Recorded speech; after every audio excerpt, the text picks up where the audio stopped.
You're still doing that internet thing? My brother David smirked across the Thanksgiving table, carving into his turkey with an air of superiority that only a Wall Street banker could muster. What is it again? Selling stuff on Amazon? I took a deep breath, reminding myself that engaging wasn't worth it. 5 years of these jabs had taught me patience, if nothing else. It's an e-commerce platform, I said quietly, reaching for the mashed potatoes. We help small businesses. Oh, honey, my mother interrupted, her voice dripping with false sympathy. Don't you think it's time to look for a real job? Your cousin Jessica's firm's hiring. My name is Olivia Walker, and for the past 5 years, I've been building what would become one of the most successful e-commerce platforms in the country. Not that my family would know it, to them, I was just their wayward daughter who'd thrown away a promising career in finance to play on the internet.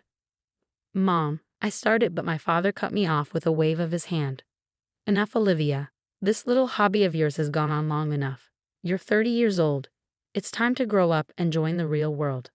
The real world. As if spending 18 hours a day building a company from scratch wasn't real enough. As if the thousands of businesses using my platform weren't real. As if the millions in revenue we were generating wasn't real money. But they didn't know about any of that. I'd stopped sharing details of my business with them years ago, when it became clear they weren't interested in understanding what I was building. To them, success only counted if it came with a corner office and a prestigious company name. Speaking of the real world, David chimed in. Did you hear about my latest deal? Closed it yesterday, biggest merger in the firm's history. My mother beamed, reaching across the table to squeeze his hand. That's wonderful, darling. Will this mean another promotion? I pushed my food around my plate, letting their conversation wash over me. It was always like this. David's achievements celebrated, mine dismissed. He was following the path they understood.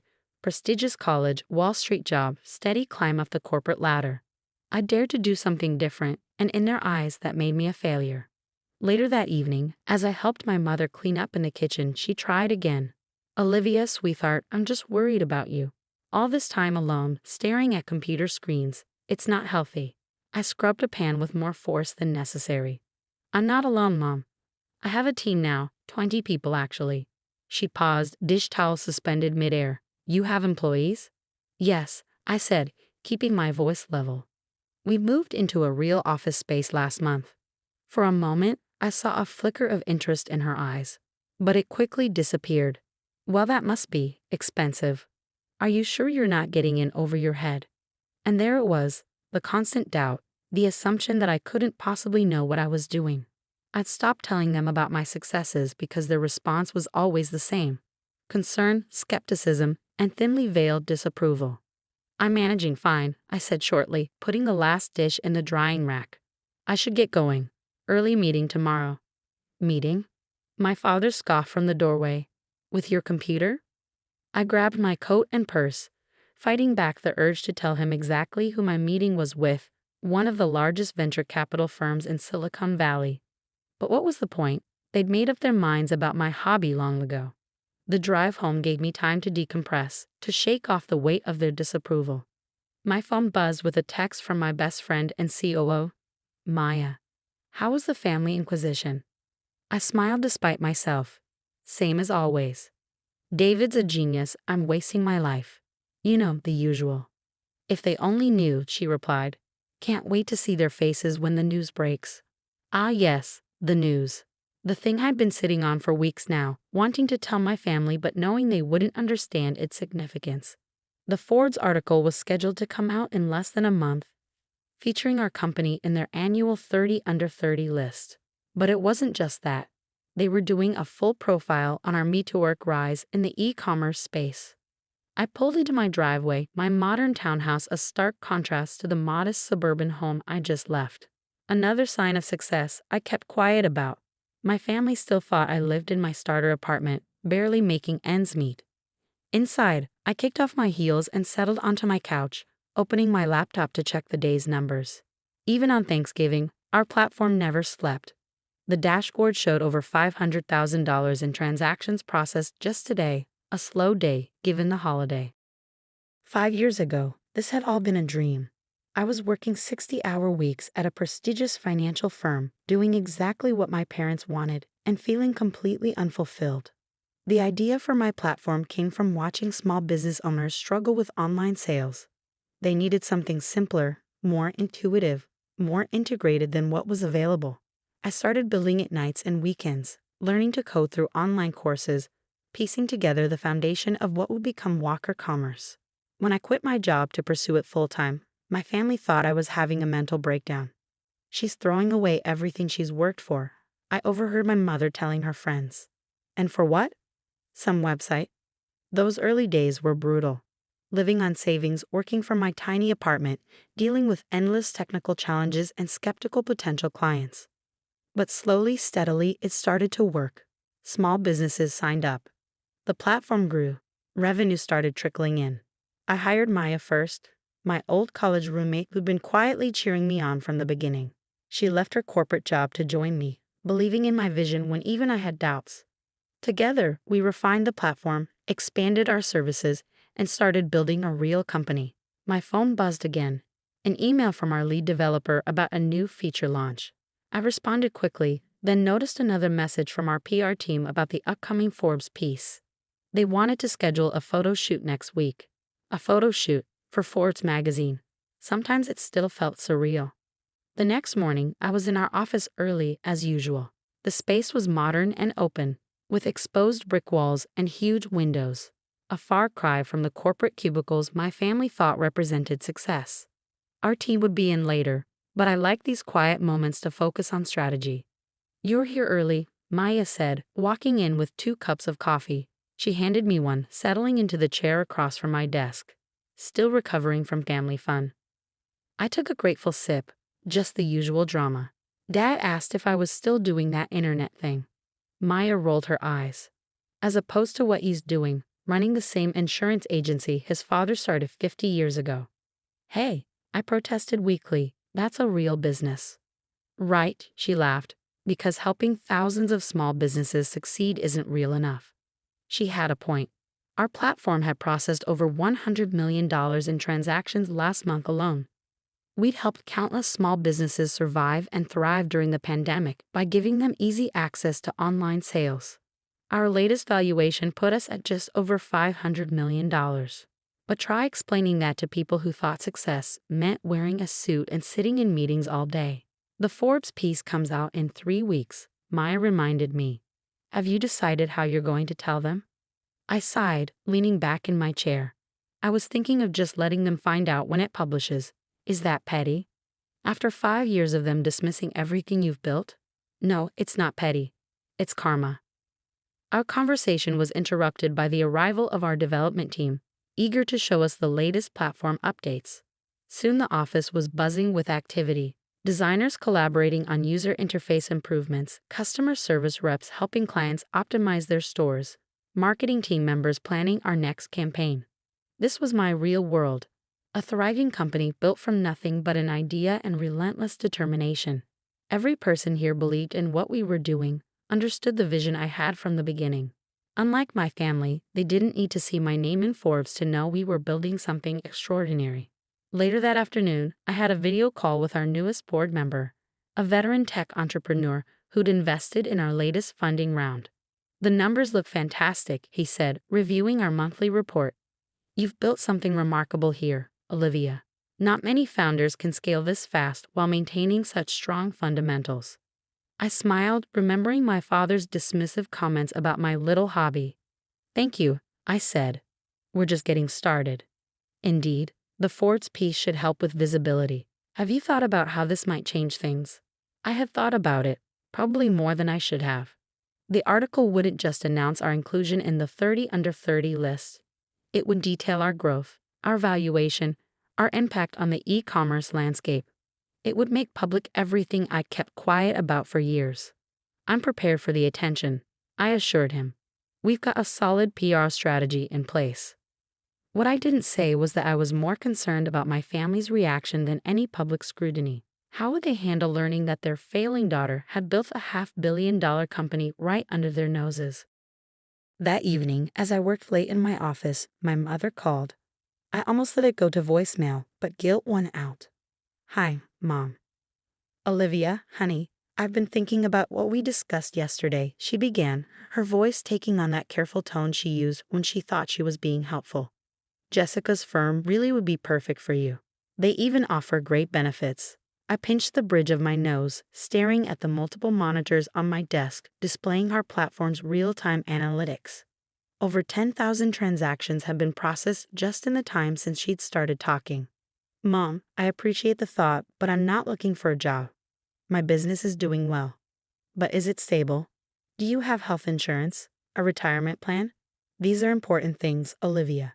I thought about our comprehensive benefits package, the equity all our employees received, the 401 matching we'd implemented last year. But explaining any of that would just lead to more questions I wasn't ready to answer. I'm fine, Mom. Really. She sighed, that heavy, disappointed sound I'd grown so used to. I just don't understand why you won't consider other options. Your brother. I have to go, I interrupted. I have a call with our West Coast team. After hanging up, I sat in silence for a moment, looking around my office. The wall opposite my desk displayed our company values in bold letters: innovation, integrity, impact. Below them hung framed articles from various tech publications praising our platform's innovations. None of them meant anything to my family. They weren't from the Wall Street Journal or Financial Times, so they didn't count. Maya stuck her head in, waving a tablet. Final approval needed on the Forbes photo shoot location. They want to do it here in the office. Thoughts? I nodded. Makes sense. Just make sure they get shots of the team, not just me. This isn't a one-woman show. Speaking of the team, she said, settling into a chair, morale is through the roof since we announced the new equity distribution. People are excited about the growth. Our latest funding round had allowed us to increase everyone's equity stakes, something I was particularly proud of. Everyone who helped build this company deserved to share in its success.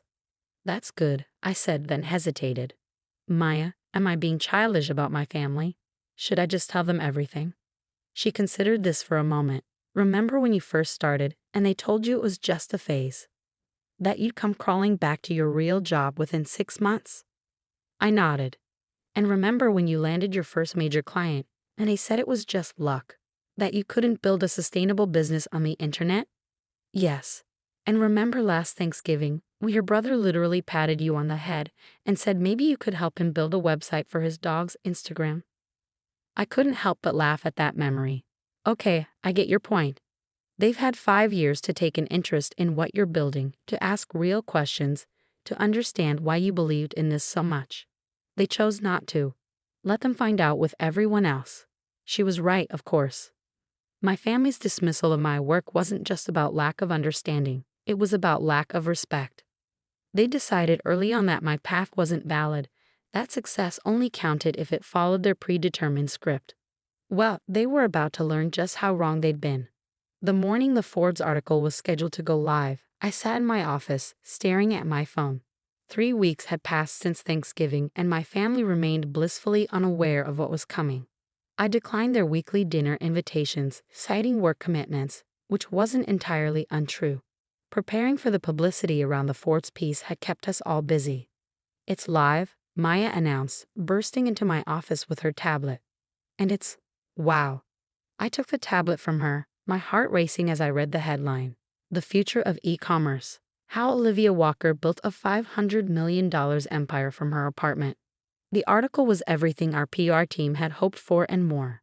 It detailed our company's explosive growth, our innovative approach to helping small businesses, and the impact we'd had on the e-commerce landscape. There were photos of our office, our team, and yes, me, described as the visionary founder revolutionizing online retail. Your phone's about to blow up, Maya warned just as it started buzzing with notifications. LinkedIn messages, Twitter mentions, email alerts, text messages from friends and former colleagues. But nothing yet from my family. They didn't exactly follow tech news. That changed about an hour later. Olivia, my mother's voice was shrill through the phone. Why is Jessica calling me asking about you being in Forbes magazine? I took a deep breath. Because I am in Forbes magazine, Mom. The article just came out this morning. But how? Why? What's this about a $500 million company? That would be my little hobby, I said, unable to keep the edge out of my voice. The one you and Dad have been telling me to quit for the past 5 years. Silence on the other end. Then, we're coming over.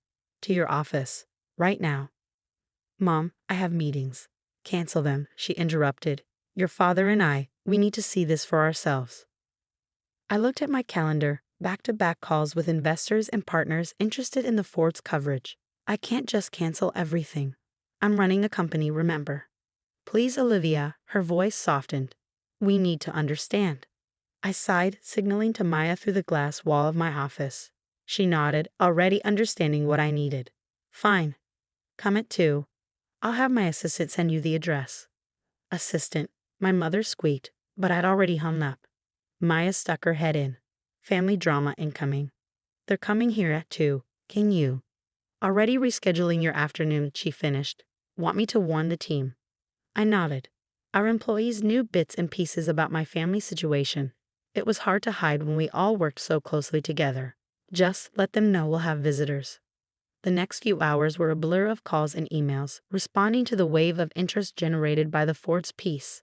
Our PR team was fielding media requests, our sales team was swamped with inquiries, and our servers were handling record traffic from people checking out the platform. At exactly 2 p.m., the elevator doors opened and my parents stepped into our office. Their expressions as they took in the space, the modern decor, the bustling workforce, the wall of press mentions, were almost comical. Ms. Walker, our receptionist called out, your parents are here. Heads turned throughout that office. I could feel my team watching, curious about the family they'd heard so much about. I stepped out of my office to greet them. Mom, Dad, welcome to Walker Commerce. My mother was clutching her purse like a lifeline, her eyes darting around the space. My father stood rigid, his face unreadable. This is all yours, he asked. Yes, I said simply. Would you like a tour? I led them through the office, explaining each department's function, introducing key team members. Maya joined us partway through, adding context about our growth and achievements. So when you said you had employees, my mother trailed off, watching our development team collaborate on a new feature. We have 78 full-time employees now, I supplied, plus contractors and part-time staff. 78? My father's voice cracked slightly. We ended up in my office, where I gestured for them to sit. The Forbes article was still open on one of my monitors, and my father's eyes locked onto it. $500 million, he said quietly. Your company is worth $500 million. As of our last valuation round, yes. I sat behind my desk, feeling strangely calm. That was 2 months ago. Given the Forbes coverage, it's probably higher now. My mother was shaking her head slowly. But? How? When? Why did you tell us? When would you have listened? I asked. When I started the company, you told me I was throwing my life away. When I landed my first major clients, you told me it was just luck. When I hired my first employees, you worried I was getting in over my head. We were concerned, my father defended. The internet, it's not stable. We wanted you to have a real career. This is a real career, Dad. Look around you. This is as real as it gets. Just then, Maya knocked and entered with a tablet. Sorry to interrupt, but you need to see this. CNBC wants to do a live interview tomorrow morning. I glanced at the email she was showing me. Book it and get PR to prep a briefing. My parents watched this exchange with wide eyes, seemingly struggling to reconcile this version of me, the CEO, the decision maker, with their image of their failing daughter. All this time, my mother said softly, when we thought you were struggling, you were building this. Yes, Mom. All those family dinners where you pushed job listings at me. I was already employing dozens of people. All those times you worried about my stability. I was raising millions in venture capital. All those moments you compared me to David. I was building something bigger than his entire firm. My father flinched at that.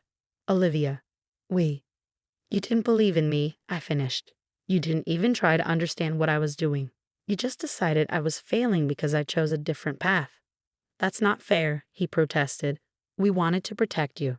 No, I said firmly. You wanted to control me. You wanted me to follow your definition of success. But look where I am now. I did this my way, without your support, without your approval, without your help. My mother was crying silently now, dabbing at her eyes with a tissue. My father looked lost, his usual confidence shattered. I think, he said slowly, we owe you an apology. Several, actually, Maya muttered from the doorway. I shot her a look, but couldn't help smiling. Why didn't you tell us? My mother asked again. About any of this. I leaned back in my chair, considering the question. Would it have changed anything? Would you have suddenly understood what I was building? Would you have stopped pushing me to get a real job? They exchanged glances, unable to answer. That's what I thought, I said.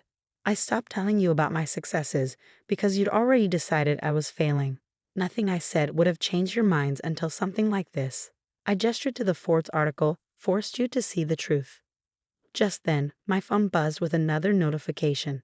I have a call with Singapore in 5 minutes, I said, standing. Maya can show you out. Singapore. My father repeated weakly. We're expanding into Asian markets, I explained. The call's with our new regional partners. My mother stood, clutching her purse.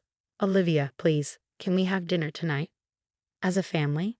We need to talk about all this. I looked at them, really looked at them.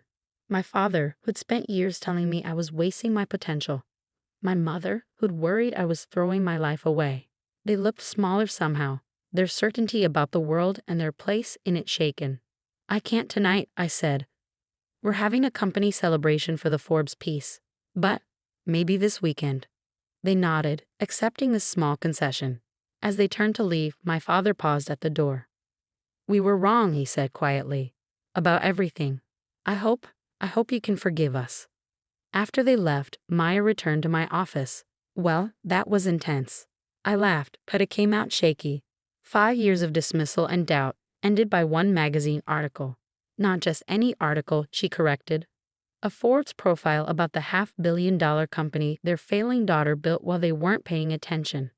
That evening, at the company celebration, I looked around at my real family, the team that had believed in me, worked with me, helped build this dream into reality. We'd done this together, proving that success doesn't always look like what others expect it to. My phone buzzed with a text from David. Just saw the Forbes piece. Holy shit, sis. Why didn't you say anything? I smiled, typing back. You mean about my little internet hobby? The next few weeks were a whirlwind of media appearances, speaking engagements, and endless congratulatory messages. My parents attended every interview they could find, sitting in the audience with expressions somewhere between pride and embarrassment.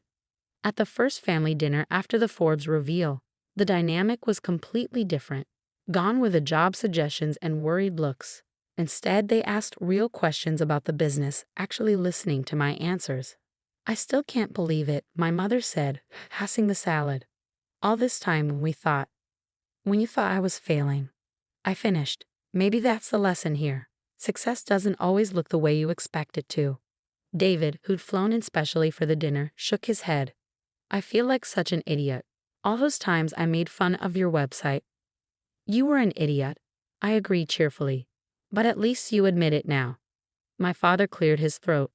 Olivia, I've been thinking. The agency, maybe it's time we looked at modernizing our systems. If you think your platform could help. I smiled, remembering all the times he dismissed online business as a fad. I'll have my team reach out to you next week. We have a great solution for insurance agencies. The irony wasn't lost on any of us. The daughter they thought was failing was now in a position to help modernize the family business. Later that night, as I drove home, I thought about how success is often quietest just before it becomes undeniable. For years, I'd worked in relative obscurity, building something my family couldn't understand or appreciate. But I believed in my vision, even when no one else did. My phone buzzed with a message from Maya. CNBC tomorrow morning. Ready to shock more people who underestimated you? I smiled, thinking about all the other dreamers out there, facing their own doubting families, their own uphill battles. Maybe my story would help them hold onto their vision, even when everyone else called it a hobby. Because sometimes the biggest success stories start with someone saying, "You'll never make it," and one person deciding to prove them wrong.